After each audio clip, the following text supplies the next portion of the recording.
Caros amigos, tudo bem? Todas, todos e toles sejam contemplados com a minha fala.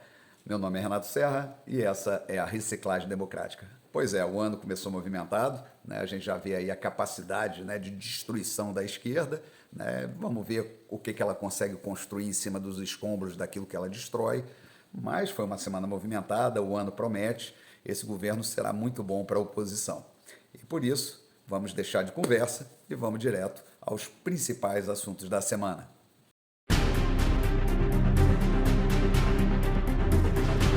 Começamos o ano de 2023, né, com a passagem para a eternidade do nosso querido e estimado Rei Pelé, que veio a falecer antes do Réveillon e que teve o seu velório essa semana lá na Vila Belmiro, na Arena dos Santos, lugar que o revelou para o mundo, a nossa maior majestade, né? O meu conterrâneo, eu também sou de Três Corações e me lembro na minha infância de ir lá na Praça do Rei Pelé, né? E ver aquela estátua tão grande, aquela praça tão grande, e depois com mais idade, né, mais velho, fui lá e vi que a praça não era tão grande assim, que ele era muito maior do que aquela praça que está lá.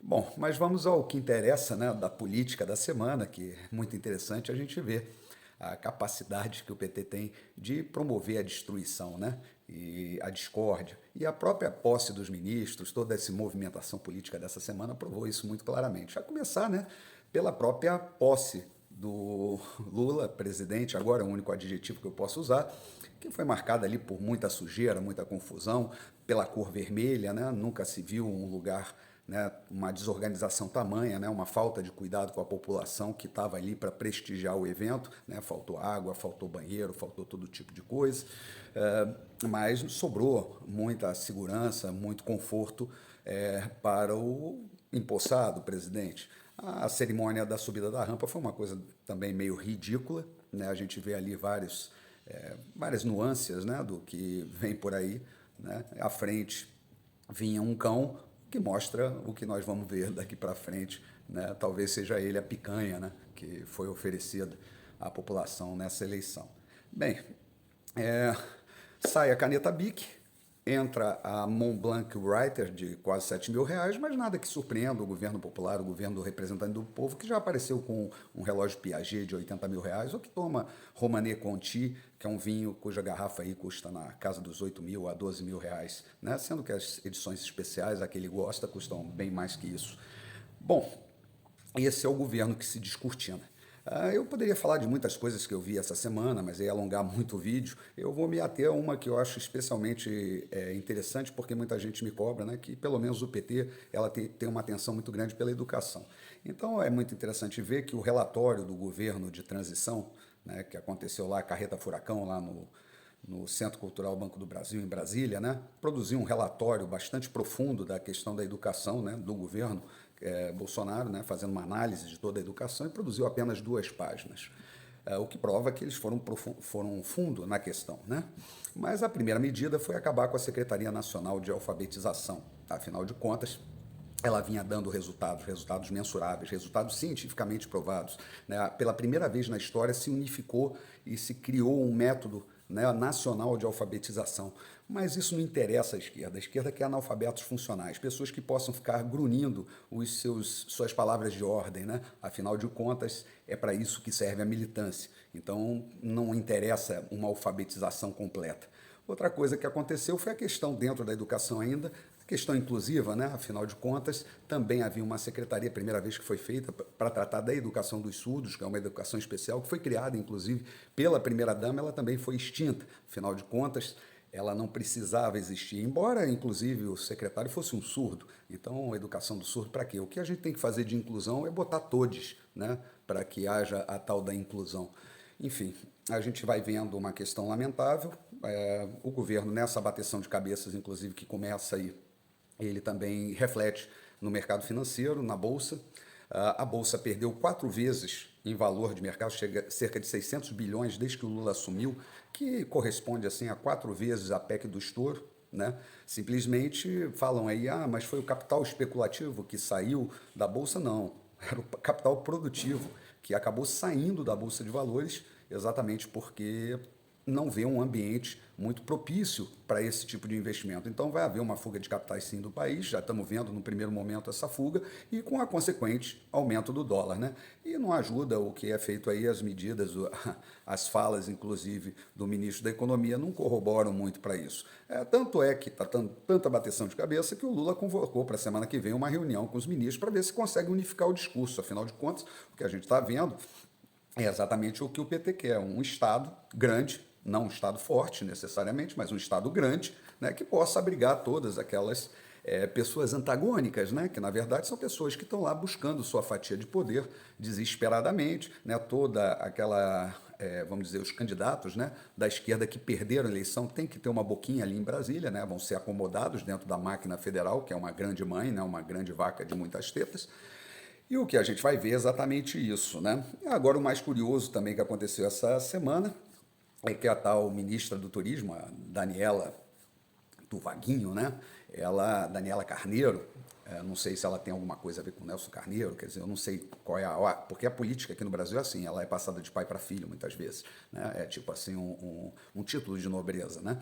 Mas ela foi denunciada por ter feito campanha ao lado de um miliciano condenado por assassinato em 2018 e tal. E essa campanha que foi feita por ela não foi simplesmente uma foto do lado do miliciano, não. Ele participou ativamente da eleição. Então mostra aí que começa o PT a se estreitar os laços, né, que já tinha aí com o PCC, com os diálogos cabulosos. Agora, democraticamente, ele vai fazer isso com relação às milícias também, pelo que está parecendo, vão se aproximar aí. Talvez seja só um ato falho, né, mas vamos ver como é que as coisas vão transcorrer nesse meio tempo.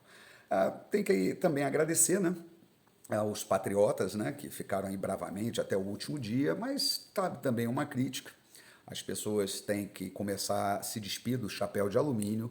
Eu sei que é muito agradável a gente querer acreditar naquilo que a gente ouve e que nos agrada, mas a gente tem que ter uma percepção maior do que é a realidade. A gente tem que ter uma análise mais crítica da realidade. E a verdade é que as pessoas ainda não couberam, não sabem ainda lidar muito bem com as redes sociais, né? Então, aquelas pessoas que têm maior engajamento aproveitam desse engajamento exatamente para fazer isso, para tentar de alguma forma ludibriar a opinião pública, né?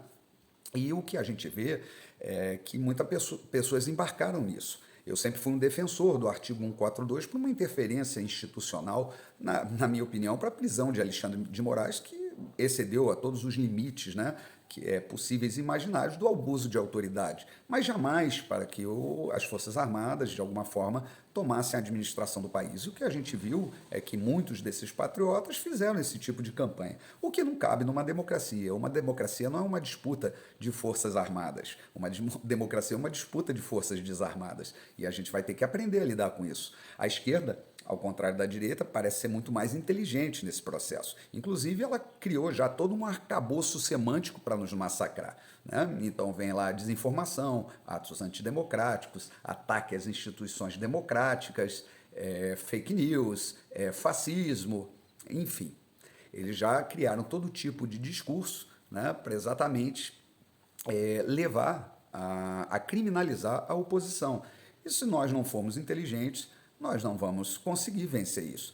E a verdade é que a gente tem que parar de falar de comunismo. Afinal de contas, comunismo é uma coisa muito distante das pessoas. Vamos falar de sundae de chocolate? Sundae de chocolate todo mundo conhece.